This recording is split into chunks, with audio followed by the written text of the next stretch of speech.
Dans la tfila le matin, dans Hodou, c'est la première tfila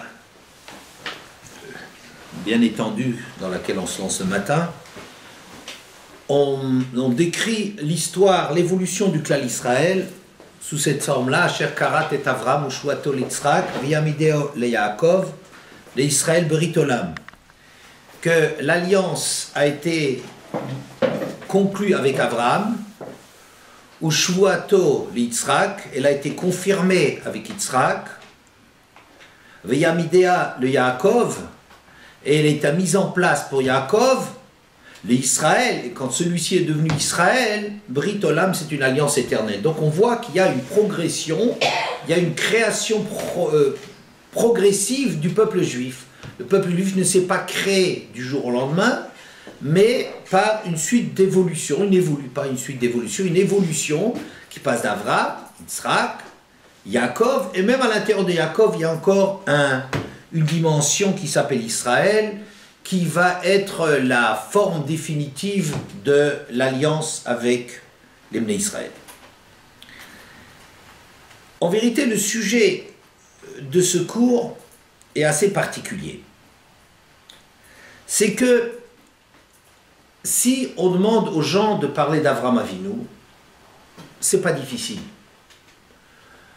C'est sûr que le sujet est inépuisable, mais décrire ce qu'Avraham a fait, bon, il y a de quoi parler toutes les années, on reparle des parachiotes, on a de quoi dire, on découvre des aspects nouveaux, mais Avraham Avinu, c'est le lanceur du programme, c'est lui qui a découvert Hachem, qui a fait découvrir Hachem dans le monde. Ça peut se décliner de différentes façons, mais ce qui est sûr, c'est qu'on a des choses à dire sur Avraham. Quand on passe à Yaakov, c'est un peu plus compliqué. Yaakov, bon, c'est compliqué parce que c'est une histoire qui devient, au lieu d'être une histoire universelle, c'est apparemment un repli sur le peuple juif et une structuration du peuple juif. Mais enfin, sur Yaakov, il y a à dire encore et encore et encore, et chaque année, le sujet est inépuisable. Par contre, quand on va aborder la place du Yitzhak, j'ai l'impression que les cours sont rares et qu'il est difficile de situer Yitzhak. On voit que Shekarat et Avraham, Shuato Yitzhak, cette alliance conclue avec Avraham va être renforcée chez Yitzhak. Il joue aussi son rôle. Il est d'Avraham, Yitzhak et Yaakov. Mais j'ai un sentiment, on peut avoir le sentiment, que Yitzhak a sa position de Av, de père du peuple, parce qu'il a eu la chance de naître entre deux géants. Avraham, c'est monstrueux, la dimension d'Avraham Avinu. C'est quelqu'un qui est capable d'affronter le monde à lui tout seul, de changer tout le regard sur le monde. C'est quelque chose de fabuleux. Yaakov, c'est une intériorité, une puissance. Il n'y a pas de mots pour définir ça. Mais ce que je dis, c'est très global, n'est-ce pas? Mais on n'aurait pas de difficulté à parler de Yaakov. C'est pas si facile que de parler sur Avraham, mais il y a beaucoup à dire. Mais sur Yitzhak, on a l'impression, je vais vous dire pourquoi, mais on a l'impression que c'est quelqu'un qui se trouve un petit peu par hasard entre deux articulations fantastiques de l'histoire du monde qui s'appellent Avraham et Yaakov, et lui, il fait le pont, quoi. Alors, bon, on n'allait pas le virer comme ça, on n'allait pas le dégager du chaînon des générations. On avait dit, il y a Yitzhak, mais dit qui c'est Yitzhak? Voilà. Ça va être difficile. Ça va être difficile. Les cours sur Yitzhak, comme je vous ai dit, me semblent rares. Et donc, je vais dans un premier temps exposer les raisons pour lesquelles le personnage de Yitzhak est un personnage qu'on a l'impression, et là-dessus il y a vraiment chas de shalom et chas de shalom, de dire quoi que ce soit sur Yitzhak, parce que je sais certaines choses qu'il faut en dire et que je veux vous apporter. Mais on a l'impression que c'est un peu un personnage un peu insignifiant, un peu falot, enfin des choses qu'il est absolument interdit de sortir de sa bouche, mais il n'empêche que c'est l'impression qu'il donne. Et je vais vous dire pourquoi. D'abord, il y a peu de textes sur Yitzhak. Abraham, on s'étend, Yaakov, on s'étend. Yitzhak, bon, on en parle comme ça d'une façon un peu là, on va parler un petit peu là, Hagar, après Hagar, il va y avoir Yitzhak, comme ça, on va parler de la Souda quand il a été sevré, on va parler, ça a l'air comme ça un petit peu, quelque chose d'hétéroclite, comme ça, un peu parcellaire, comme ça, et puis il n'y a pas un texte sérieux qui traite son... Ensuite, on a l'impression que le personnage d'Yitzhak, il ne prend pas d'initiative, on le voit, qu'est-ce qu'il a apporté, qu'est-ce qu'il a fait? Parlez-moi de ce qu'il a fait Yitzhak. Ben, je ne vais pas vous poser la question parce que vous allez vous passer du temps là-dessus à essayer de trouver. Et quand il agit, on a l'impression qu'il est en train de refaire ce que son père a fait. C'est-à-dire, Abraham a creusé des trous, Yitzhak a creusé des trous, Vayeshev Yaakov Beretz Megurei Aviv, et Yaakov demeurait dans le pays où ses pères séjournaient, mais il y avait les séjours, déjà Abraham était déjà guerre de Toshav, Yitzhak donc on apprend par la bande qu'il était aussi guerre, Beretz Megurei Aviv, bon, ensuite, on verra, ensuite, il va rencontrer les mêmes événements dans sa vie, il va rencontrer la famine, il sera obligé de partir du cœur d'Eretz pour aller chez Avimelech. Avram a déjà précédé cela, sa femme va être enlevée, c'est déjà arrivé chez Avram Avinu. Enfin, vraiment, franchement, Yitzhak, pour la nouveauté, ça se pose là. Hein? C'est quelque chose de wallo. Ensuite, même quand il aboutit à quelque chose, par exemple, il aboutit à faire une alliance avec Avimelech, alors regardez les termes dans lesquels les choses sont dites. Alors, après avoir été chassé pendant longtemps d'Avimelech et été exclu de chez eux, Vayomru, Ra'o ra'inu ki haya Hashem imach, Vanomer, tehina ala benotenu, benenu benecha, venichota beritimach. Yitzhak est étonné que tout d'un coup, ils font copain avec lui. Après l'avoir jalousé, l'avoir rejeté, oui, ils reviennent chez lui. Il dit, mais qu'est-ce qui se passe? Ma pitom. Il dit, on a vu que finalement, Hachem était avec toi. Il dit, avec le recul, finalement, on peut se rendre compte d'une chose qui n'est pas du tout évidente, mais on voit qu'Aya Hachem Imach, Hachem était par le passé avec toi. Pas qu'il est avec toi, il a été finalement, il y a Vanomer. Et on s'est dit, Tehina ala benotenu, benenu venecha. L'alliance qu'il y avait déjà entre nous, mais qu'elle se confirme entre toi et moi. Ça veut dire, l'alliance que j'ai conclue avec ton père, avec Avram, cette alliance ala benotenu, ce soit beni venecha, on la reprend. Ça veut dire, même ça, on lui fait pas cadeau de quelque chose de nouveau, il ne fait que obtenir la reprise d'une alliance qui avait été conclue précédemment avec Avram. Tout ce qu'il arrive déjà à obtenir, c'est qu'on l'a reconclu avec lui. Grand résultat. Oui. Les puits qu'il va creuser, comme on a dit, creuser des puits. Creuser des puits, c'est au sens propre et au sens figuré, comme dit le Sfat Emet, c'est réveiller la neshama de ce qui est mort, de la même façon que physiquement parlant. L'eau, c'est faire jaillir dans le désert de la matière, de faire jaillir la vie, n'est-ce pas? Alors creuser les puits, dans une certaine dimension, c'est éveiller les âmes, trouver dans ce qui est mort qu'il y a quelque chose de vivant. Oui? Alors que ça s'appelle comme ci ou comme ça, que ce soit vrai au sens propre et au sens figuré, n'y change pas grand-chose, mais c'est marqué, il y a des versets que je vous apporterai là-dessus, Yitzhak donne les mêmes noms que son père. Ça veut dire qu'il repasse par les mêmes étapes que son père. Bon, c'est vraiment quelque chose qui semble vraiment superflu. Donc, ça c'est un premier point. C'est quelques descriptions que j'ai. Semblerait dire qu'il n'y a aucune originalité de son histoire personnelle. Ensuite, quelque chose aussi qui l'oppose à son père et à son fils. Lui, il n'a jamais changé de nom. C'est pas Avram est devenu Avraham. Il y a évolution. Yaakov est devenu Israël. Il y a évolution. Yitzhak, Yitzhak. Bon, la chose est justifiée parce qu'Hachem lui a donné le nom, mais quoi qu'il en soit, Yitzhak, il est resté ce qu'il était, ça n'a pas bougé. Ensuite, Avraham, a eu, disons, deux femmes, peut-être trois, disons, deux femmes, et Yitzhak, Yaakov, il en a eu quatre. Yitzhak, une femme. Donc un peu rikiki, quoi. Abraham vient de Haran, de Chutz La'aretz, de Bavel, fait un chemin pour aller en Eretz. Yaakov va retourner en Chutz La'aretz. Il est en Eretz, il naît en Eretz et va sortir en Chutz La'aretz. Yitzhak, il est en Eretz, il ne bouge pas d'Eretz. Abraham construit 4 misbechot, 4 autels pour apporter des sacrifices, et Yaakov, il en fait 2, Yitzhak, 1. Ben, on a l'impression qu'il y a quelque chose une certaine immobilité, une unité 1. Qu'est-ce que ça cache? Qu'est-ce que ça cache? Yitzhak, ça ne bouge pas, il garde le même nom, une seule femme, reste en Eretz, un seul misbéach, mais qu'est-ce qui passe?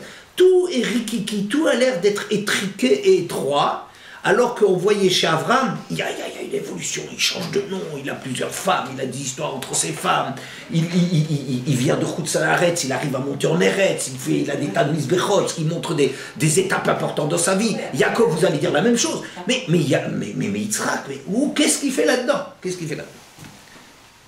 Troisième point. Yitzhak, il est mort aveugle. Bon, c'est jamais beaucoup d'action. J'aime beaucoup les films d'action, là, il en manque singulièrement. Quelque chose de très grave. Il se trompe sur la personnalité d'Esav. Il veut absolument bénir Esav, alors qu'il a un fils qui s'appelle Yaakov.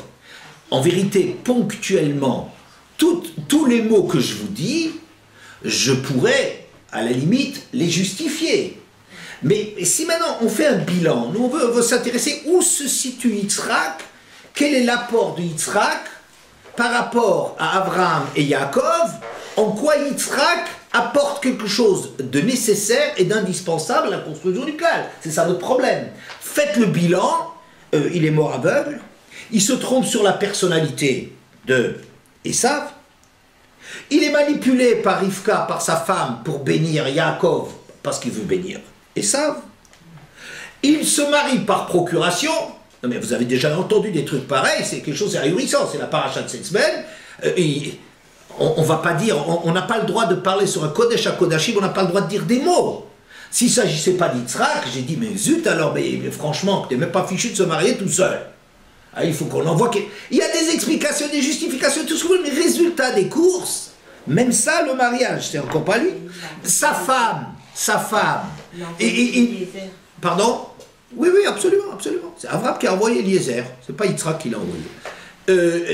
Sa femme, il ne l'a aimée que quand il a vu qu'elle correspondait à sa mère. Enfin, il y a quelque chose de la Hakeda. On dirait le plus grand moment de sa vie quand il a été sacrifié. Même ça lui est volé parce que ça s'appelle Vaïlokim Nissa et Abraham. Hachem a mis Abraham à l'épreuve. Alors, bon, même la Hakeda qui est quelque chose de prodigieux. Il ne faut pas mésestimer une seconde la dimension de quelqu'un qui sacrifie son instinct de vie. Un homme, il veut vivre, et d'ailleurs il dit à son père, il dit, tu sais papa, je suis encore jeune. Il avait 37 ans à l'époque, d'après d'autres 26. On discute s'il avait 26 ou 37 ans.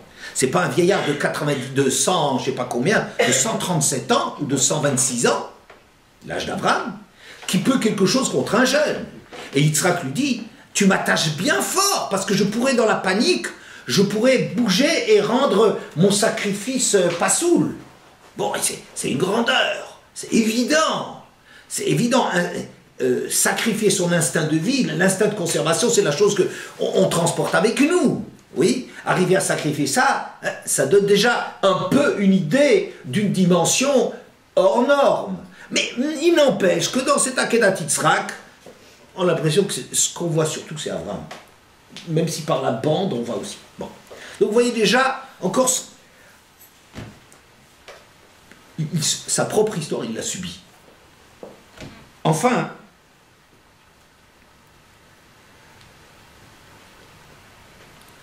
Abraham a été quelqu'un d'extrêmement reconnu.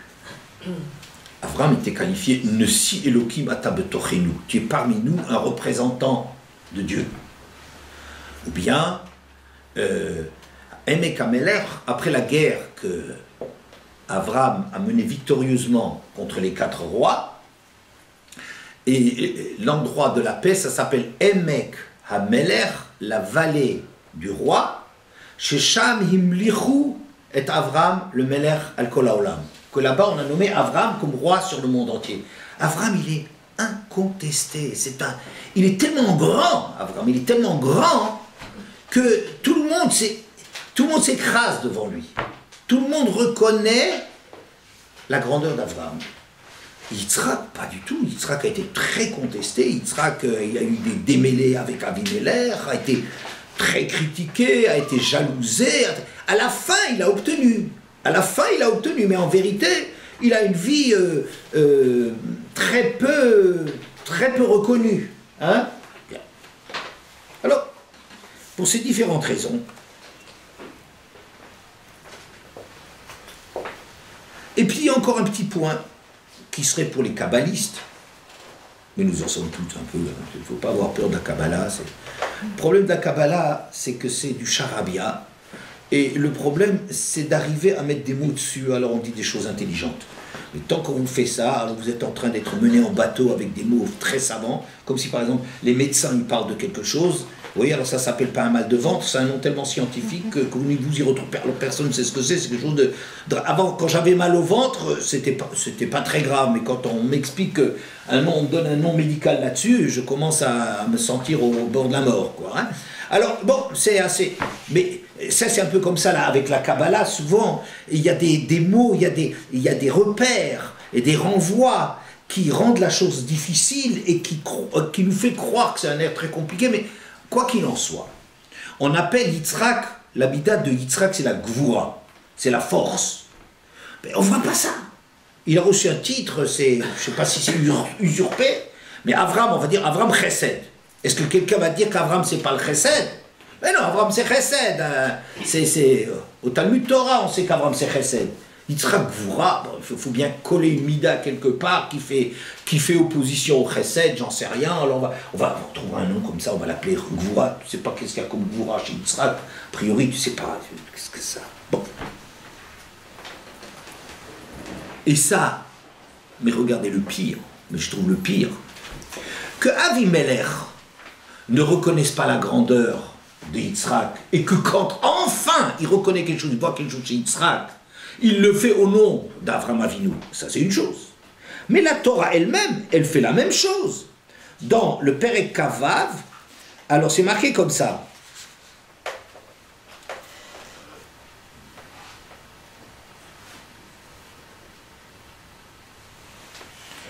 Quand il y a la famine et qu'Yitzhak veut sortir à l'étranger, Hachem, il l'arrête, il dit, tu restes dans la terre des Plishtim. Oui, tu restes en Eretz.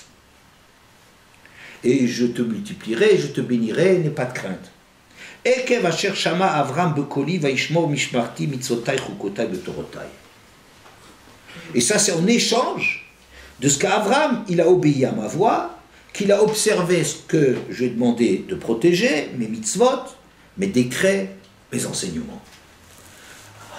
Alors, même Hachem, il va bénir Yitzhak au nom d'Avram. Au nom d'Avram. Et je trouve la cerise sur le gâteau, c'est quand Yaakov a la vision de l'échelle. Vous savez, quand il est parti en Chutz Laaretz et qu'il a vu une échelle qui se dressait devant lui, alors c'est marqué là-bas,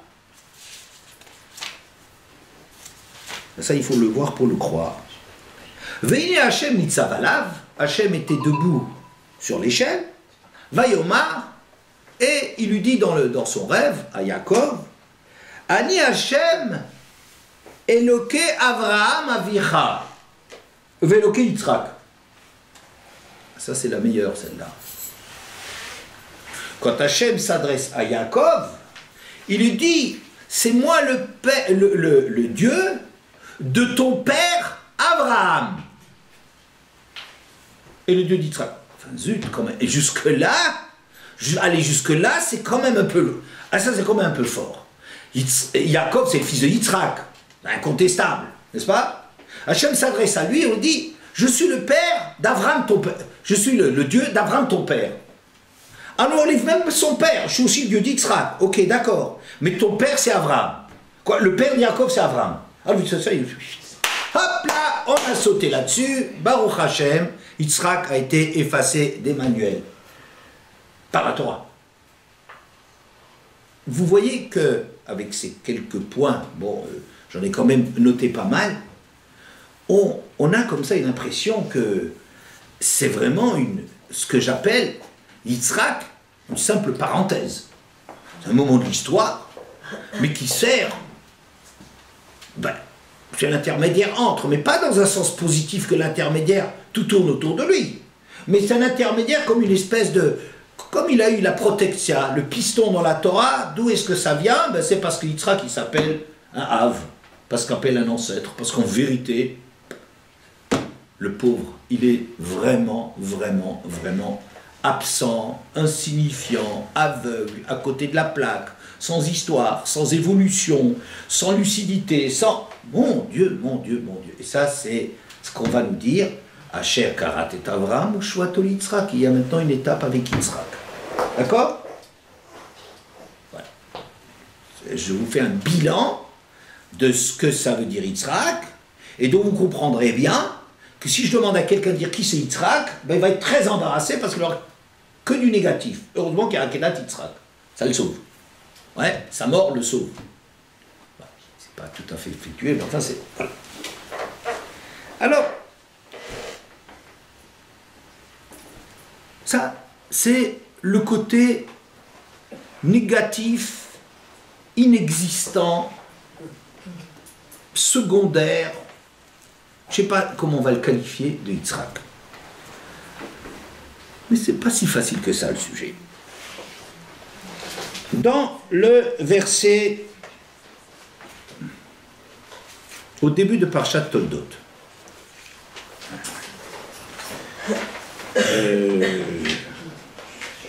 Kafé, Kaf Aleph. Vous savez que Yitzhak a eu de grandes difficultés d'avoir des enfants. Ça a duré 20 ans. Et Yitzhak priait pour avoir des enfants, et sa femme, qui s'appelle Rivka, elle priait de son côté pour avoir des enfants. Le texte dit, Vaillé etar lo, Hachem l'a écouté lui.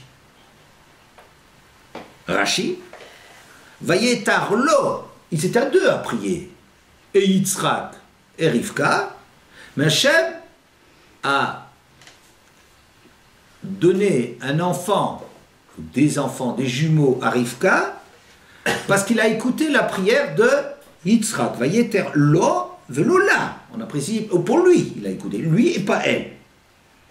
Chez Ein, Doma, Tfilat Tzadik ben Tzadik, le Tfilat Tzadik ben Racha. Parce que la Tfila de Yitzhak, qui est un Tzadik, fils d'un Tzadik, ne ressemble pas à la Tfila d'un Tzadik ben Racha. Le Fikar, lo, Velola, c'est pour ça que c'est sa prière à lui qui a été écoutée et pas celle. Ah, tiens, ça c'est quelque chose qui décoiffe, je vais vous dire. Vous avez déjà vu comme j'ai perdu mes cheveux déjà dans ces histoires-là. Et c'est quelque chose qui décoiffe beaucoup. Pourquoi? Parce que nous, on est en vérité une génération un peu de balai tchouva. Hein? Ça veut dire que on n'est pas... On a des parents ou des grands-parents, bien entendu des rabbins et tout ce que vous voulez, mais enfin, si on va gratter un peu plus près, on vient de nulle part. Mais Baruch Hashem, il y a un mouvement de tchouva qui fait que maintenant on est des gens... respectable, on est dans la Torah et tout ça. Et on connaît la difficulté qu'il y a parfois à sortir, de s'extraire de son milieu, à lutter contre son milieu, à affronter des parents. Et encore, vous le savez, comme Sfarad, c'est moins difficile que comme Ashkenaz. Les Ashkenazim sont beaucoup plus durs. Les Ashkenazim, ils ne veulent pas de quelque chose, ils ne veulent pas de la Torah, c'est des mauvais. Vous voyez? Alors, encore Sfarad, c'est le sens de la famille, ça va encore plus... Mais en vérité, c'est pas facile d'être Batchouva. Parce que tout coûte plus cher, tout est compliqué. Là où les choses pourraient être tellement faciles ou normales, il faut que tout soit compliqué. Compliqué, cher et tout.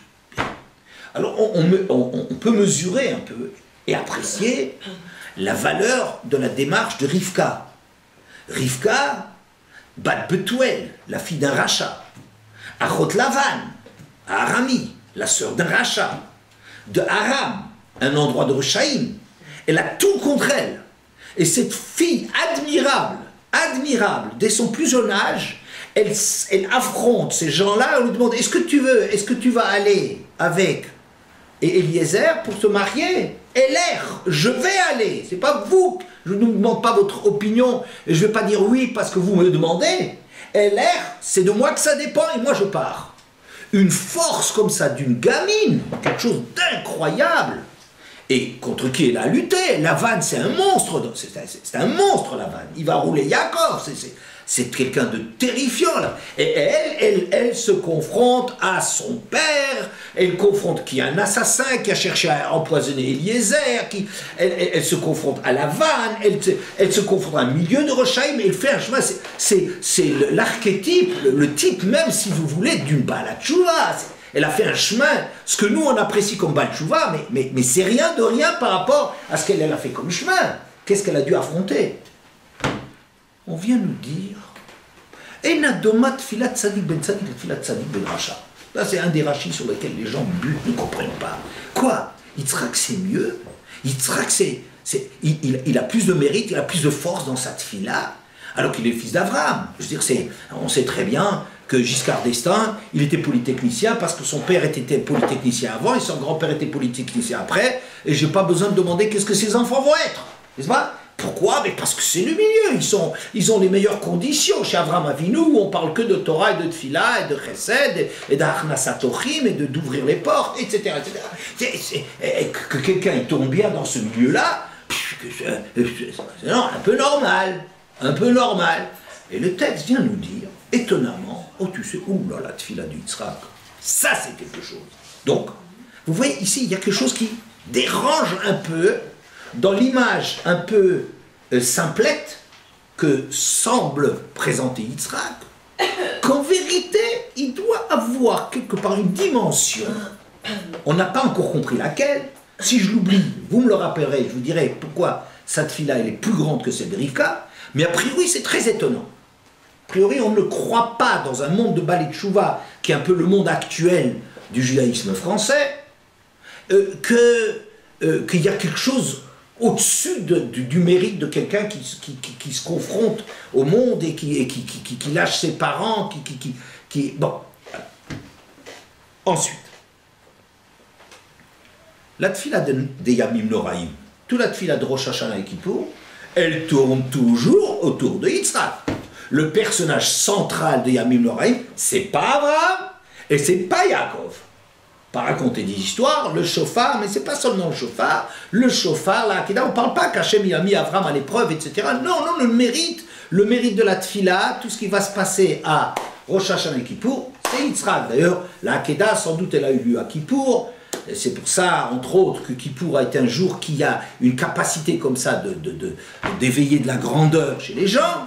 Mais c'est Yitzhak, et quand on sonne les sonneries du chauffard, on dit Avraham à droite, Yaakov à gauche, et Yitzhak au milieu. Ça c'est la tfila, l'introduction des sonneries du chauffard. C'est sûr que le personnage majuscule, à cette occasion-là, quand on joue notre peau, notre jugement, on risque notre vie à Rosh Hashanah. C'est un moment de sérieux, c'est un moment où toute l'année va être qui va se jouer. La référence Yitzhak. D'accord? Ensuite, Gomara, dans Shabbat Pétet, à Boudbet, il y a 89b. Amar Rabbi Yonatan, Maïdirtiv, Rabbi Yonatan s'interroge sur un verset. Ki ata avinu, c'est toi notre Père. Qui Avraham, lo yuda'anu, le verset continue. Avraham ne nous a pas connus. V'Israël, lo yakirenu, Yaakov, Israël, ne nous a pas reconnus. Ata Hashem avinu goalenu, meolam shemecha. C'est toi Hashem qui est notre Père, qui nous libérera depuis toujours, c'est ça ton nom. Verset un peu mystérieux. On commence à dire, c'est toi notre Père. Apparemment donc, à Yitzhak, puisque on a dit Abraham ne nous a pas connus, Yaakov ne nous reconnaît pas, donc celui à qui reste c'est toi notre père, ce serait Yitzhak. Et on commence à dire c'est toi notre père, après on dit c'est toi Hachem notre père. Ouais, un peu bizarre. Donc s'interroge Rabbi Yonatan sur ce que ça veut dire. Alors je vous lis un petit peu cette Gemara. La Tid Lavo, il explique la chose de la façon suivante. Par la suite, Yomar lo HaKadosh Baruch Hu la Avram banecha chatuli. Hachem va s'adresser à Avram dans l'histoire et lui dit, tu sais, les Juifs, tes descendants, ils ont fauté contre moi. Avram Avinu, c'est le chesed, hein, vous savez bien. Générosité, l'altruisme, tous les mots qui tournent là-dessus. Amar le fanav, ribono shel olam, yimachu al kedushat shemecha. Là, il faut faire la justice. Faire la justice. Qu'il soit effacé au nom de la kedushat Hashem. Il y a quelque chose qui est au-dessus du chesed, qui est que Hashem, ton nom, il sera grandi par le fait de faire la justice. Et si, même les Bnei Israël ont fauté, eh bien, ils méritent la disparition. Amar, Hachem se dit, Emar li Yaakov, d'avel et tsar gidul banim. J'ai frappé à la mauvaise porte. C'est une façon de parler, n'est-ce pas? Bon. Hachem, il savait tout de suite quelles étaient les réponses. Mais en fait, c'est pour nous, Il dit, j'ai frappé à la mauvaise porte. Pourquoi? Abraham, il sait pas ce que c'est la souffrance d'avoir des enfants. Il n'a pas eu des enfants dans un âge où il était de les élever. Il ne sait pas ce que c'est. Quelqu'un qui élève des enfants, c'est quelqu'un qui a pitié. Vous savez d'ailleurs, même dans les lois, d'avoir des tribunaux qui jugent sur la vie humaine, il y a une loi de prendre des juges qui ont eu des enfants. Et depuis pas trop longtemps, qui savent ce que c'est élever un enfant comme il y a d'échecs. On élève un enfant, il y a 90% d'échecs. Et c'est ça un enfant. Et c'est ça un enfant. Et c'est comme ça. Ben, ceux qui savent qu'élever un enfant, il y a tellement d'échecs, il y a tellement de difficultés, et on s'investit tellement, et le résultat n'est pas du tout celui qu'on attend, et tout ça, celui qui connaît cela, c'est quelqu'un qui peut avoir pitié d'une personne qui a mal tourné. Donc, il faut s'adresser à Yaakov. Lui, au moins, il va sauver les Bnei Israël. Et Charles de Baïra Hamer, là, lui qui a pitié, qui a une famille nombreuse, peut-être lui va prier pour ses enfants. Amarle, banecha chatou. Même discours qu'Avram. Yaakov, tes descendants, ils ont fauté. Amar le fanav ribono shel olam, maître du monde. Imachu al kedushat shemecha. Qu'il soit effacé pour la sainteté de ton nom. Aïe. On ne peut pas faire autrement, ça me fait de la peine, je les adore, je les aime, c'est mes enfants, c'est mes descendants et tout, mais Hachem, c'est la justice. La justice, c'est la dimension d'Hachem. Il faut tenir la justice. Amar, l'obesabeta amar velobedar de keitza. Hachem dit, c'est pas dans les anciens qu'il y a de l'intelligence, et c'est pas dans les jeunes qu'il y a de la réflexion. Ben, le grand-père est à côté, et le petit-fils, il n'est pas dans le coup. Amar le Yitzhak. Alors, il s'adresse à celui du milieu, le méconnu là. Banecha chatuli, tes enfants, ils ont fauté contre moi. Amar le fanav, Yitzhak réagit. Ribono shel olam, banai velo banecha. Besha, sheikdimu le fanecha naase le nishma. Karata lahem beni bechori. Arshav banai velo banecha. Quoi, ça devient mes enfants? Ah, c'est pas tes enfants à toi? Tu veux me les mettre sur le dos? Vous savez, vous connaissez le papa, il est toujours le père des enfants quand ils ont un bon carnet. Évidemment, tout le monde sait ça. Et quand il y a un mauvais carnet, évidemment, tes enfants. Ouais, on a l'impression que ça date pas seulement des pères, mais n'importe quel père, le père miséricordieux. Yitzhak qui lui dit, mais attends une seconde, mes enfants et pas tes enfants, quand ça va bien, tu les appelles Beni Bechori Israël. Oh, tu les admires, ils sont admirables, tu les revendiques. Et maintenant que ça va mal, tu oses me les mettre sur le dos? Nous, on connaît ça, Abraham Avinu, comme ça, comme combattant. On dit Asdom, il faut est-ce qu'on ne peut pas sauver quelque chose? On les connaît ceux-là, ouais? Mais pour sauver les Bnei Israël, oui, Abraham, wallo, Jacob, wallo. Mais qui? Yitzhak commence à discuter. Je ne suis pas d'accord, moi. Et il continue. Vote, en plus. Kamaratou. Ils ont fauté. On va réfléchir. Qu'est-ce qu'ils ont déjà pu fauter? Kamashnotav chez la dame. Combien un homme y vit normalement? Shivim Shana. 70 ans. Mais je ne t'ai pas Shivim Shana. Notre vie normale, 70 ans. Pas. Dans l'Esrim de l'Ohanash Talayou. Pendant 20 ans, le ciel ne juge pas. Les jugements du ciel, c'est seulement à partir de l'âge de 20 ans. Donc il y a déjà 20 ans qui s'enlèvent. Pachou Khamshi. Reste plus que 50. Dal, café de l'Elouta. La moitié c'est la nuit, ils dorment. Je pense qu'il ne faut pas beaucoup de bêtises à ce moment-là. On lève encore 25. Pachou le café. Il reste que 25. Dal, Tartessare ou Palga, d'Etzlouye ou Michal ou de Betakissé. Les occupations d'hiver dans lesquelles on ne peut pas de manger, boire, je ne sais pas quoi, toilette, t'enlèves encore la moitié là-dessus. Pachoulou, Tartessare, ou Palga, il reste 12 ans et demi. Nous, c'est grave. 12 ans et demi dans lesquels ils peuvent fauter. Je ne veux pas dire qu'ils votent à plein temps. Le plein emploi, c'est... 35 heures. Imata, alors...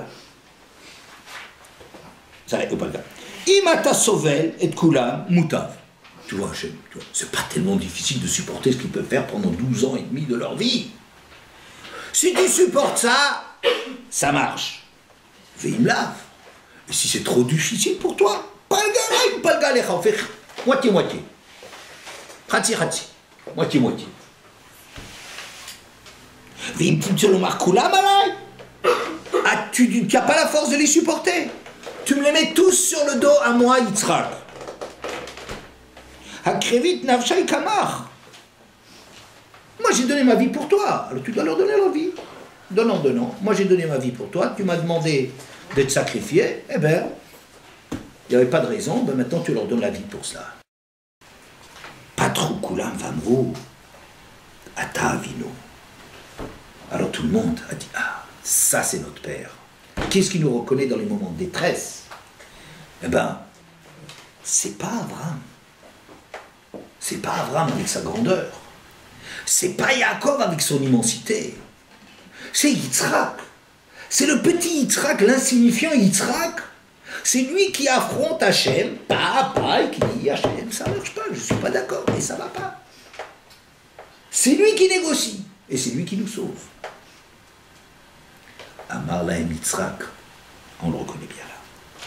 Achatem kalsimli, kilsou la kadeboru, umachve lehu Yitzhak, akodj boru benayou.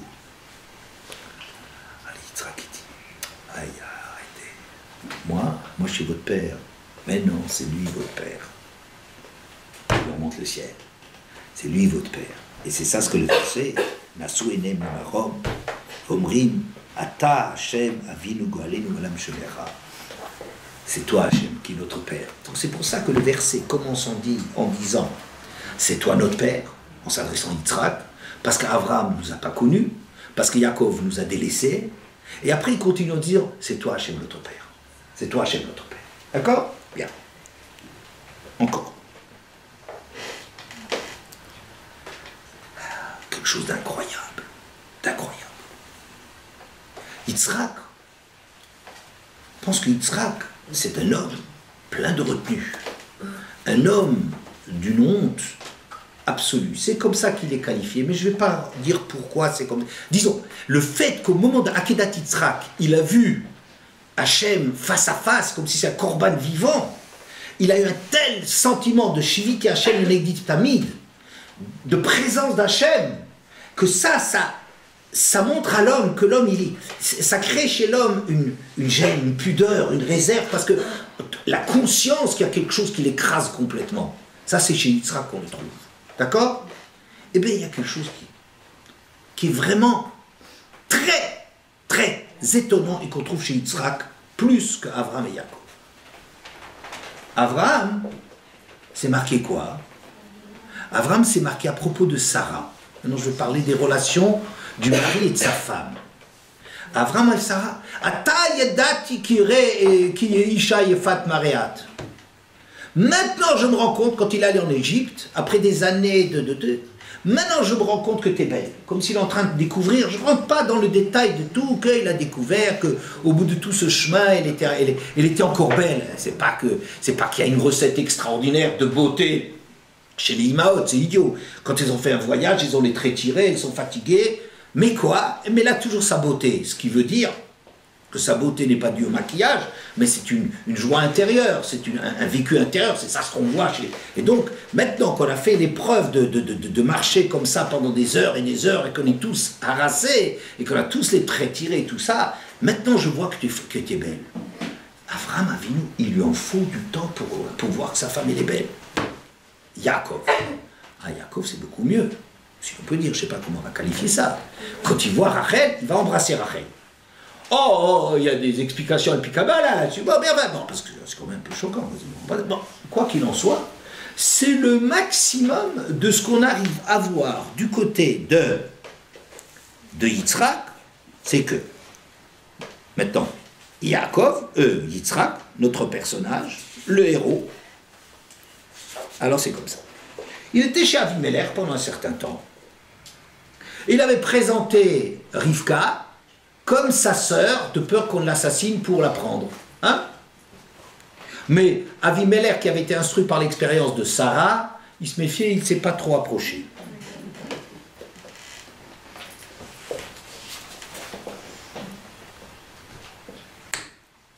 Vayi ki orchula shamayamim, c'est quand les choses, elles ont duré ils étaient pendant longtemps tranquilles là-bas, dans le pays d'Avimelech. Vayashkef Avimelech melech Plishtim badachalon.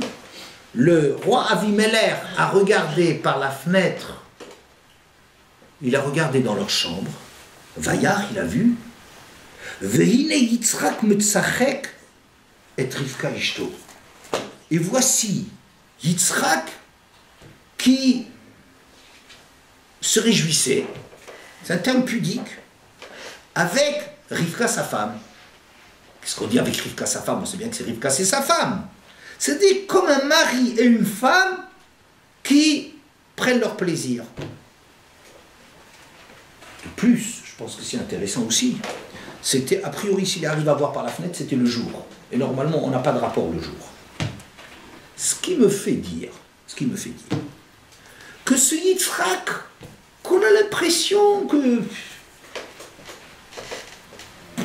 Pas grand-chose, hein. Pas grand-chose à dire, pas grand-chose de positif et tout ça. Étonnamment, celui qu'on attendrait comme le plus introverti, comme le plus bloqué, c'est lui qui est complètement libéré avec sa femme, d'arriver à avoir des rapports avec sa femme. C'est le seul dont les choses sont décrites. Beaucoup mieux que chez Abraham, et même mieux que Yaakov. Il va beaucoup plus loin. Ce qui me fait dire que quoi? Je traduis ça. C'est le jour, plein jour, ça ne devrait pas. Et avec sa femme, il allait avec sa femme. Mais disons, il devrait se gêner. Ça veut dire qu'il était dans la situation d'Adam Rishon avant la faute. Avant la faute d'Adam Rishon. Ils faisaient tellement les choses parce qu'il fallait les faire, mais sans en tirer une jouissance égoïste personnelle, que Adam et Chava, avant la faute, avant d'avoir découvert la jouissance, le fait que dans ces actes-là, on peut prendre son plaisir, et donc détourner la mission d'avoir des enfants pour un ils étaient nus, Adam et Ishto, l'homme et sa femme, ensemble, ils étaient nus et ça ne les dérangeait pas. Pourquoi? Parce qu'il n'y avait rien de mal à ça. Et Yitzhak, il est arrivé, je dis exactement à cela, qu'il arrive à avoir des rapports, il n'a pas besoin de mettre des couvertures et des choses de ce genre-là, il était tellement qu'il était sans arrière-pensée, sans calcul. Je dirais que ça, c'est quand même une grosse pierre dans l'idée qu'on pourrait avoir d'un Yitzhak comme ça, qui est un peu oui, on a l'impression. Ouais. Alors, voilà. je vais continuer. Ensuite, continuons la découverte de Yitzhak. Vous savez que quand Avram est parti dans l'Ech Lecha, Hachem lui a annoncé, l'Ech Lecha Metra, Ve'esra Goy Gadol, Vaverecha, Vagadla Shemecha. Je ferai de toi un grand peuple. Ça veut dire le Dieu d'Avram, dit Rashi là-bas. Vaverecha, je te bénirai, c'est ça ce qu'on dit Eloké Yitzhak. La bracha, Yitzhak. Vagadla Shemecha, et je te donne une réputation, c'est le Dieu de Yaakov. Yitzhak et la bracha. Ah, qu'est-ce que c'est que cette histoire-là? Vous savez, quand on présente la richesse d'Avram, on dit va Avram, kaved mo'od bamikne bakesef uvazahav. Avram, il était très lourd de sa richesse, de l'or, de l'argent et des troupeaux. Mais quand vous regardez, ou bien on dit, il ne pouvait pas rester avec Lot parce que Kiaya Rucham Rav, ils avaient trop de richesse, il n'y avait pas de place pour les troupeaux des deux. Mais quand on va parler de Yitzhak, alors regardez ça, Kavav, Yudbet et Yud Gimel, alors, Perek Kavav, c'est une année de famine donc, une année de famine où Yitzhak est parti d'Eretz pour aller, presque pour vouloir aller en Égypte, mais il a été arrêté à temps, donc il est resté dans la périphérie d'Eretz, qui s'appelle le territoire de Gaza. Ouais, c'est la périphérie. Une année de famine. Vayizra Yitzhak ba'aretzaï, vayimtsa bashanaï, mea sha'arim, vayvarcheu Hashem. Cette année-là, Yitzhak, il a ensemencé, cette année qui est une très mauvaise année. Dans cette terre, c'est pas vraiment la terre d'Eretz, donc elle est moins fertile. Et cette année-là, il avait 100 fois plus que toutes les estimations, et Hachem l'a béni. Vayigdal ha'ish, vayelech haloch vegadel, ad ki gadal mo'od. Et l'homme, il a grandi. Et il est allé en grandissant encore jusqu'à ce qu'il ait énormément grandi. Yitzhak, il dépasse largement Avram. Avram est très lourd, Avram est très riche, c'est vrai. Mais alors, Yitzhak, oh là là là là, qu'est-ce que c'est? Vayilo mikne tson ou mikne bakar, vavuda rabba. Il a eu tellement de choses, Vaikanu oto plishtim, que les plishtim étaient jaloux de lui. C'est jamais marqué sur Avram que les plishtim étaient jaloux d'Avram. Ils étaient jaloux. Ah, ils étaient jaloux. Et vous savez ce qu'on disait? Zevel pirdotav chez Yitzhak, velo kaspo vezahavo chez Avimelech. Il y a plus de bracha. Cherchez des investissements, un truc. Le fumier des mulets de Yitzhak, c'est plus de bracha que l'or et l'argent du roi. C'est-à-dire, le fumier, déjà, a priori, c'est quelque chose qui n'est pas tellement... Il vaut mieux investir dans autre chose. Les mulets sont des animaux qui ne se reproduisent pas. C'est quelque chose qui n'a pas de bracha dans un mulet. Alors, dans déjà le fumier, qui n'a pas de bracha, des animaux qui n'ont pas de bracha, de Yitzhak, il vaut beaucoup mieux ça que l'or et l'argent. Donc déjà la réalisation de la richesse d'Avimelech. Et c'est ça, et là les gens ils n'ont plus du tout supporté parce qu'il dit mais il éclipse tout le monde, celui-là, c'est Yitzhak, il balaye tout, le roi et tout ça, il n'y a plus rien par rapport à lui. Tiens. On voit que Yitzhak, il a une bracha, une capacité de bracha qui défie l'entendement. Et qu'il s'est fait jalouser, rejeter, etc. Bien. Donc, voilà. C'est mon deuxième point. Donc, ça veut dire comme ça. Au départ, pour que vous arriviez à suivre, c'est pas très compliqué, mon plan il est simple. Il est en 3 parties, je crois. Je n'ai pas fait attention combien de parties il y a. Mais enfin, mon introduction, elle était longue. C'est pour vous présenter toutes les faillites et les manques et l'impression de nullité. On parle d'Yitzhak Avinu, mais enfin, on a l'impression que si ce n'est pas Yitzhak Avinu, ça va pas loin.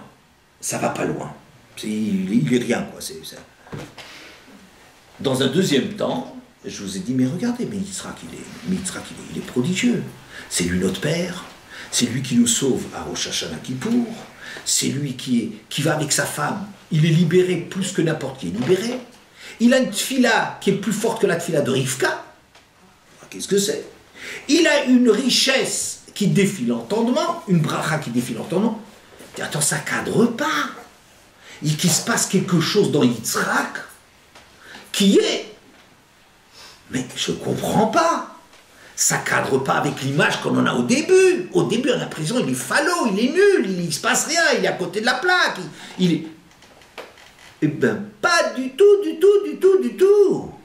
C'est toute la bracha du peuple juif, tout le père du peuple juif qui va nous sauver, tout ça. C'est Yitzhak. Alors, comment? Donc, la question, elle surgit maintenant un peu autrement. C'est pas comment se fait-il qu'un personnage aussi, je sais pas quoi, futile ou insignifiant, comme on a compris, c'est le père, c'est un père. La question, elle cesse d'être celle-ci pour dire, mais je vois bien que Yitzhak, il a une place absolument fantastique, mais comment se fait-il? Alors le problème vient plutôt opposer numéro 1 et numéro 2. Le grand 1 qui va nous dire, mais Yitzhak, j'ai l'impression qu'il ne se passe rien avec lui, il ne change pas, il n'évolue pas, il n'y a rien du tout. Ouais. Et par rapport à ça, tu vois qu'au contraire, c'est un personnage d'une dimension absolument géante. Comment comprendre? Ça pose encore avec plus d'acuité, mais c'est qui Yitzhak? Abraham, je sais. Yaakov, je peux trouver. Mais Yitzhak, c'est quoi? Qu'est-ce que ça représente? Qu'est-ce que ça représente? Alors, je vais vous dire.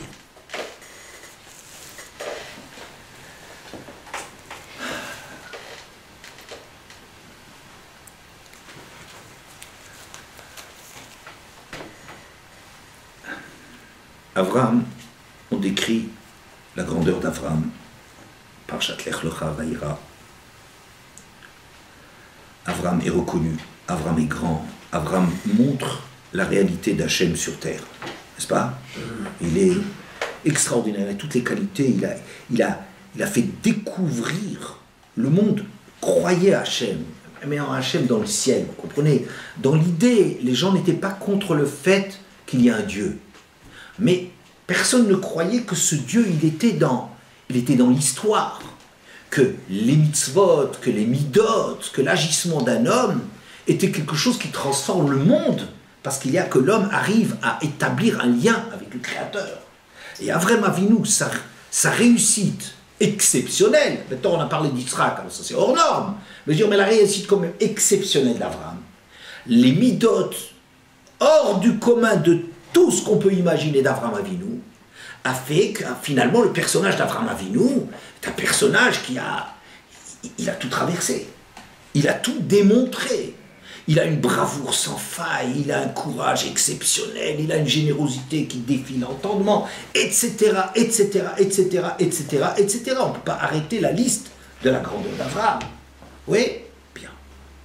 Et donc lui, quand il va creuser des puits, éveiller les âmes, et tout ça, il a réussi d'une façon extraordinaire. Et même avec toute sa réussite, Avimelech, par exemple, n'a jamais été jaloux de lui. Et même Paro, quand il a chassé Abraham, c'est parce que chez lui, c'était les Égyptiens, ils ne pouvaient pas résister à la vue d'une femme, oui. Alors donc il fallait protéger Abraham et Sarah, il les a renvoyés, mais avec des grandes richesses et tout. Bon, il a été reconnu, adoré, adulé, respecté, tout ce que vous voulez. C'est un envoyé de Dieu qui a prouvé la réalité de ce qu'on appelle Gott mit uns. C'est-à-dire, le Dieu est avec nous, la preuve de Dieu, c'est la vie d'Abraham. Ok? Bien. Je vais parler maintenant d'autre chose. Les échecs d'Abraham. Tu as un nom, mais il n'y a pas d'échec chez Abraham avec nous. Alors dites-moi, on dit par exemple, et un effet chacher à Haran, les âmes qu'ils ont converties à Haran. Où ils sont passés ceux-là? Disparus. Pas plus. Fini. Le seul descendant d'Abraham, c'est Yitzhak. Alors peut-être qu'Abraham Avinu, il a inculqué dans les neshamot des êtres qu'il a renvoyés à gauche, à droite dans le monde, il a peut-être ensemencé quelque chose, une idée de spiritualité dans le monde, très probablement, hein. Mais je veux dire, On parle au début, on parle d'Abraham et de Sarah qui rapprochaient des âmes, qui convertissaient les gens à la vérité, au midot et tout ça. Mais après, c'est fini. Le seul qu'on a reconnu, c'est encore Eliezer. Bon, Eliezer, bon, putain, et puis après, où est-ce qu'il est, Eliezer? J'en sais rien. Il a dû disparaître dans un trou quelconque de l'histoire. Il y a des trous noirs, pas avant que le monde a existé, mais une fois que le monde il a existé, Eliezer, fini. D'accord? Bien. Nefesh Asou B'Haran, rien. Bien. Ensuite, Abraham, il a creusé des puits. Tiens, il a creusé des puits. C'est magnifique, ça, qu'il a creusé des puits. Eh bien, voilà. Kavav Yutret.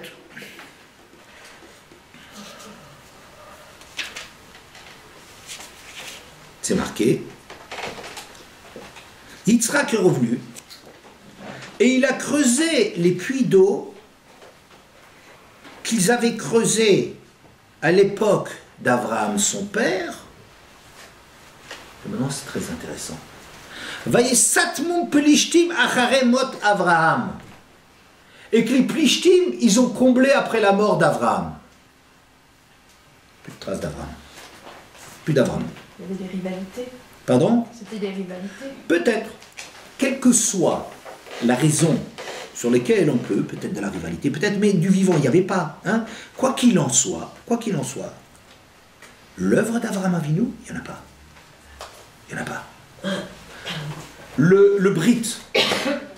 Le Brit. L'alliance qu'il y avait, c'est une alliance Nini ou le Nerdi. C'est une alliance qu'il y avait avec Avimelech, qu'Avimelech avait demandé à Abraham. Il a dit, fais une alliance pour moi, mon fils et mon petit, nos enfants et nos petits-enfants. Le propre fils d'Abraham Avinu, qui s'appelle Yitzhak, n'a pas bénéficié de cette alliance. C'est vrai que je soulignais même l'alliance qui a été faite avec Yitzhak, c'est au nom de... Ok, mettons ce truc de côté. Mais je présente le bilan d'Avraham Avinu. Je dis le bilan d'Avraham Avinu est nul. Zéro. Ah mais, c'est vrai qu'Avraham Avinu, il a apporté Hachem dans le monde. C'est vrai qu'Avraham Avinu, il a démontré la grandeur, l'existence d'Hachem et l'implication d'Hachem dans l'histoire des hommes. Vrai. Mais le résultat des courses, après la disparition du héros, il n'y a plus rien. Il n'y a plus de traces. Donc, et maintenant vous allez comprendre le génie de Yitzhak. Yitzhak a comme mission extrêmement difficile d'arriver à pérenniser, c'est-à-dire à maintenir dans la durée l'héritage d'Avraham Avinu. Je vais vous traduire ça en français. Dans une révolution, il y a deux grands moments. Pour qu'une révolution, elle perdure, elle traverse l'histoire, il y a deux grands moments. Un, la phase ascendante, où on conquiert les valeurs, où on se bat pour des idées nouvelles, pour changer la face du monde, etc., etc. Hein? Deuxièmement, la gestion une fois qu'on a pris le pouvoir. Ça n'a rien à faire l'un avec l'autre. Oui? Les chrétiens, ils étaient fantastiques, peut-être, j'en doute fort.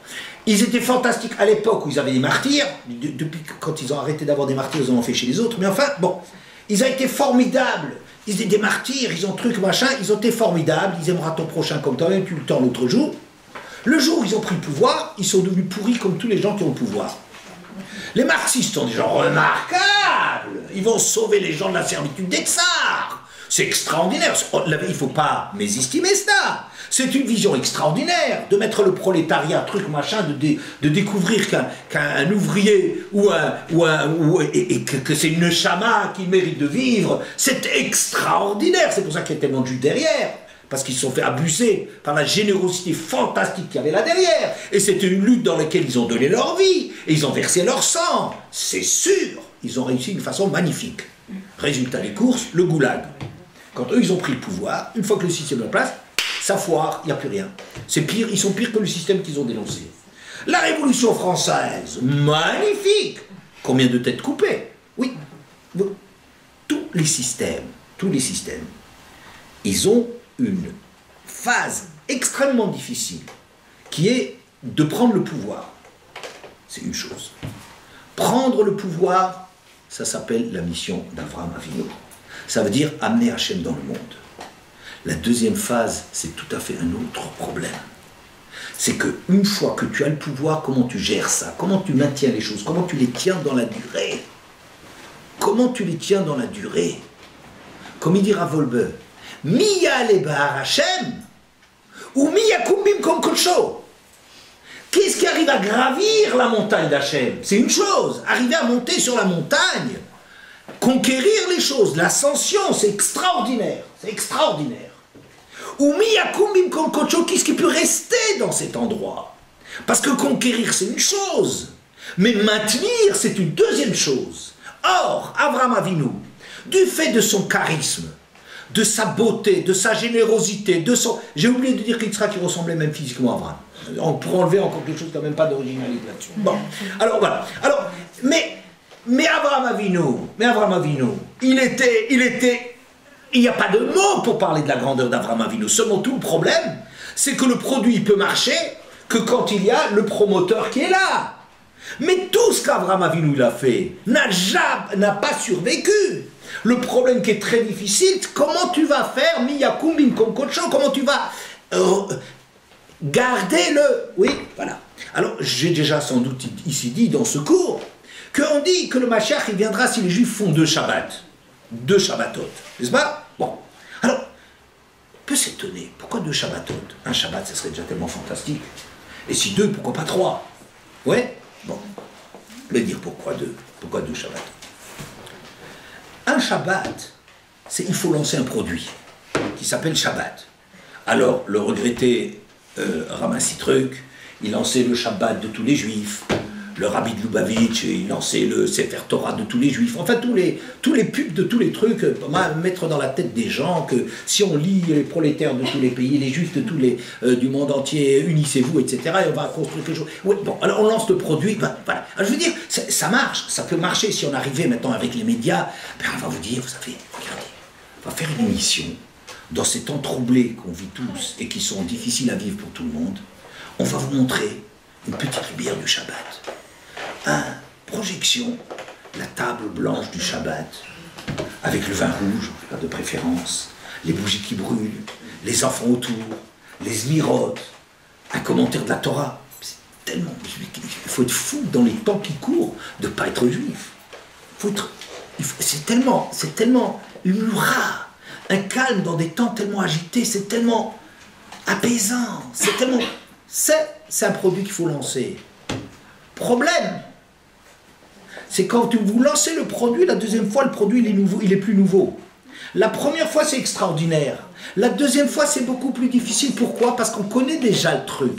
Le truc de la nappe blanche et du vin rouge, le truc des bougies et des zmirotes, le truc des divrei Torah, c'est connu, n'est-ce pas? Alors, comment est-ce que tu arrives à faire une deuxième fois? Vient l'obligation de la pnimiout. Ça veut dire, il faut intérioriser les choses. Il faut que les choses qui sont extérieures à nous, on leur trouve une relation à nous. Il faut que ces choses-là nous parlent. Vous comprenez? La première fois, je veux bien parce que le spectacle du Shabbat est très beau, alors je deviens juif, je fais le Shabbat. N'est-ce pas? Oui, mais la deuxième fois, ça y est, je connais la chose. Mais peut-être que j'ai découvert, ça peut toucher peut-être quelque chose à l'intérieur de moi, une certaine sensibilité. Et donc, j'inscris maintenant le Shabbat à l'intérieur de moi. Pour faire une deuxième fois, le Shabbat ne peut plus rester à l'extérieur de moi, il doit pénétrer à l'intérieur de moi. Vous voyez? Ça, c'est la grandeur exceptionnelle sur laquelle il n'y a pas de mots à dire de Yitzhak. Ça veut dire quoi? Yitzhak, c'est celui, ce que vous croyez que c'est quelqu'un sans originalité. Oh oui qu'il était sans originalité. Oh oui, mais ça c'est vraiment original. Celui qui fait le deuxième Shabbat, il n'est pas original. Lancement du produit, on le connaît. Pas besoin d'Yitzhak, on a eu Avraham, c'est le mieux champion du monde, toute catégorie, pour lancer Shabbat, pour lancer Hachem dans le monde. Le problème, c'est comment intérioriser la chose, comment donner du sens, comment rapprocher les choses. Comment ça se passe? Fais-le une deuxième fois. Yitzhak là, où on est en train de dire, mais c'est une simple redite. Il ressemble à son père, il n'a rien de nouveau, il n'y a rien d'original. C'est ça la grandeur exceptionnelle de Yitzhak, de faire ce travail, de recreuser les puits de son père, et c'est marqué en toutes lettres, je pourrais vous le lire dans le texte, je ne veux pas prendre du temps, oui, c'est quelqu'un qui recreuse les puits et qui leur donne le nom que leur père leur a donné, que son père lui a donné. Regardez ça, le souci de Yitzhak, c'est pas de faire de l'originalité. L'originalité, ça y est, on connaît, on a tout découvert, Abraham nous a tout montré. Il nous a tout prouvé, tout montré, tout ce qu'on veut. Le problème maintenant, c'est me rattacher moi à ça. Que moi je sois intéressé, que moi j'ai la pnimiout. Yitzhak, c'est le cœur de la pnimiout du peuple juif. C'est l'intériorité. Qu'est-ce que ça veut dire l'intériorité? C'est pas lire le texte la première fois. C'est celui qui a la force de lire un texte la deuxième fois, ce qui est beaucoup plus dur. Lire un texte nouveau, ça c'est toujours facile, relativement. Mais redécouvrir un texte, se forcer à refaire le même chemin qu'Avraham Avinu, ça, je dirais Yitzhak Avinu, vous savez ce que c'est? Je dis Yitzhak Avinu, c'est toute une vie de Hakeda. C'est pas une Hakeda une fois, on croit qu'Yitzhak c'est la vedette de la Hakeda. Moi je dis Yitzhak c'est de la Hakeda à longueur de temps, c'est-à-dire qu'un homme il veut toujours exister, un homme il veut une place, un homme il veut avoir une originalité, un homme il veut être indispensable, un homme il veut compter. On a tous un désir de laisser quelque chose derrière nous. Yitzhak c'est ça ce qui sacrifie à longueur de temps, de ne pas chercher de faire mieux que son père, de faire que comme son père. Mais la différence c'est quoi? C'est que la tfila de Yitzhak, c'est tout à fait autre chose que la tfila de Rivka. Parce que la tfila de Rivka, c'est sûr, elle est immense, On ne peut pas parler, il ne s'agit pas de rabaisser quelqu'un par rapport à. Il ne s'agit pas de ça. Mais il s'agit de juger la tfila de quelqu'un qui découvre tout. Il doit avoir une intériorité, une richesse, une personnalité hors norme. C'est le cas de Rivka. C'est le cas de Rivka. Mais Rivka, quand elle voit Yitzhak, là, c'est règle. Disons, ça lui fait un choc. Elle n'arrive pas à supporter. Pourquoi? Parce que Yitzhak, c'est beaucoup plus. Moi, je vous ai dit, et c'est ça l'erreur, mais tu sais mais le fils d'un tzaddik, c'est facile d'être tzaddik. C'est pas vrai du tout. Il n'y a pas de tzaddik, fils de... Il n'y a pas. Là-bas, le nimtseu, bene Torah, bene gdolim, liot gdolim. Il y a une Gemara qui parle comme ça. Comment ça se fait que les fils des grands sont rarement des grands? Vous savez pourquoi ils sont rarement des grands? Parce que c'est extrêmement difficile que quoi que tu fasses, son père est mieux. Le maximum, si tu ne dors pas pendant 24 heures sur 24, tu seras à Avraham bis. Ça veut dire que tu n'as rien pour toi. Ça, c'est la grandeur d'Yitzhak. La grandeur d'Yitzhak, c'est pas dans le mouvement d'aller en Eretz, de revenir en Eretz, ou de ceci, ou de cela, ou d'avoir plusieurs femmes. C'est pas cela. C'est de rester toujours. La tfila de Yitzhak, c'est une tfila exceptionnelle, parce que c'est la tfila qui traduit l'effort, la compréhension d'une tfila qui est déjà connue par cœur, que je connais la tfila de mon père, et que j'ai plus de place pour faire du nouveau, et que je suis obligé de faire nouveau. Je dis, kol hakoach chidouche chez le clan Israël Yitzhak. La force de nouveauté, d'innover, c'est Yitzhak. Qu'est-ce que c'est innover? Innover, c'est pas faire de l'originalité, c'est pas faire des musées d'art contemporain dans lesquels on vous terrifie avec de la pub. C'est la pub qui est terrifiante là-dedans, dans ces musées. Ils sont tellement terrifiants qu'ils inventent des trucs, on rend chèvre et idiot celui qui n'admire pas un truc qu'il ne comprend pas. Oui, vous lisez leurs articles, c'est des trucs absolument imbuvables de trucs. Il y a 10%, je suis généreux, je crois, 10% d'intérêt dans l'art contemporain. Pourquoi? Parce que c'est une recherche effrénée d'inventer encore un truc encore plus original et encore plus percutant et encore plus... C'est la recherche pour la recherche et le nouveau pour le nouveau. C'est rien du tout. C'est rien du tout. La difficulté, c'est de creuser la chose, de faire l'effort. Et ça, c'est un effort énorme. C'est ce que Yitzhak qui transporte avec lui. C'est pour ça que Yitzhak, écoutez ça bien. C'est marqué, mais c'est un verset qu'il faut que je vous lise parce que c'est trop beau. Donc, après la mort d'Abraham, ça a été bouché. Et donc Yitzhak, il est rouvré. Et qu'est-ce que c'est marqué? À la fin, Yitzhak a été rejeté. Donc vous comprenez maintenant pourquoi Yitzhak n'est pas admis. Yitzhak n'est pas admis parce que l'effort, il exige des gens un effort terrible. Mais la vérité, c'est que lui, c'est la bracha. C'est pas étonnant qu'il a la bracha. Ça veut dire que cet effort-là, il y a une dimension là-dedans c'est Avraham au carré. C'est Avraham au carré. Mais, ce qui se passe, donc il est jalousé, il est rejeté, il est truc. Il fait la même alliance. Oui, il fait la même alliance. Mais le problème, c'est pas d'avoir une autre alliance. C'est l'alliance d'Abraham et que l'alliance, elle continue. Alors qu'Abraham, quand Abimelech a fait l'alliance, elle était pour 3 générations, elle a tenu une génération et puis c'est fini. C'est de refaire ça. On ne cherche pas du nouveau. C'est pas le nouveau qui nous intéresse. C'est la continuité. C'est la pérennité de la chose que le produit. Alors c'est marqué.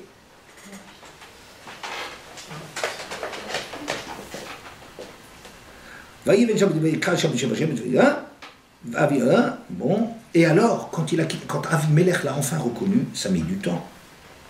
C'est marqué. Vayi bayomaou, ce jour-là. C'est Perek, à la fin du Perek Kavav presque. Vayavo avde Yitzhak. Les serviteurs de Yitzhak viennent. Vayagidulo al odot abe'er asher chafaru. À propos du puits qu'ils avaient creusé. Vayomrulo matzan maïm. Il dit on a trouvé de l'eau. C'est Yitzhak, une fois qu'il a été reconnu. Hein? Vaikra ota Shiva, il a appelé ce nom Shiva. Alken Shem Ha'ir Be'er Sheva. Ad Hayom Hazé. Avram, il avait déjà creusé un puits quand il avait fait l'alliance avec Avimelech, l'histoire du puits qui était contesté. Et il avait appelé Be'er Sheva, son endroit. Mais son Be'er Sheva d'Avram Avinu, le nom de Be'er Sheva, la trace d'Avram Avinu, elle était effacée. Yitzhak, quand il a fait la chose, quand Yitzhak, enfin, il a émergé, mais c'est très très dur d'émerger avec l'effort qu'il demande aux gens, il a appelé ce nom-là, Alken Karachem Ha'ir, Be'er Sheva, Adayom Hazé, jusqu'aujourd'hui. C'est-à-dire que Yitzhak, c'est lui qui a donné la durée, c'est lui qui a... C'est ça Yitzhak Avinu, et c'est pour cela que quand on dit que Yaakov c'est le fils d'Avraham, c'est pas un déni de paternité, c'est pas du tout de ça qu'il s'agit. C'est pas du tout de ça qu'il s'agit. C'est que le problème, c'est qu'Avraham ne peut pas être tout seul. Avraham tout seul, c'est encore rien. Yaakov va continuer Avraham. Mais Yitzhak va faire exister Avraham. Comprenez? Pourquoi on dit, Yaakov, ton père, c'est Avraham. Ton père, c'est Avraham. Pourquoi? Ben, son père, c'est Yitzhak, on le sait bien. Mais si vous voulez, dans la continuité, dans le fait de faire que l'histoire puisse avancer, l'histoire ne peut avancer qu'après l'étape de Yitzhak. Mais avancer comment? Ce qu'Avraham a conquis, Yitzhak, il est dans le même sens. Yitzhak, il veut rien d'autre que ce qu'Avraham il veut. Yitzhak, il est comme Avraham. C'est la redite d'Avraham pour qu'il y ait du Avraham. Donc, Yaakov, c'est le fils d'Avraham. Vous voyez? Bon, je crois que j'ai dit ce que je voulais dire.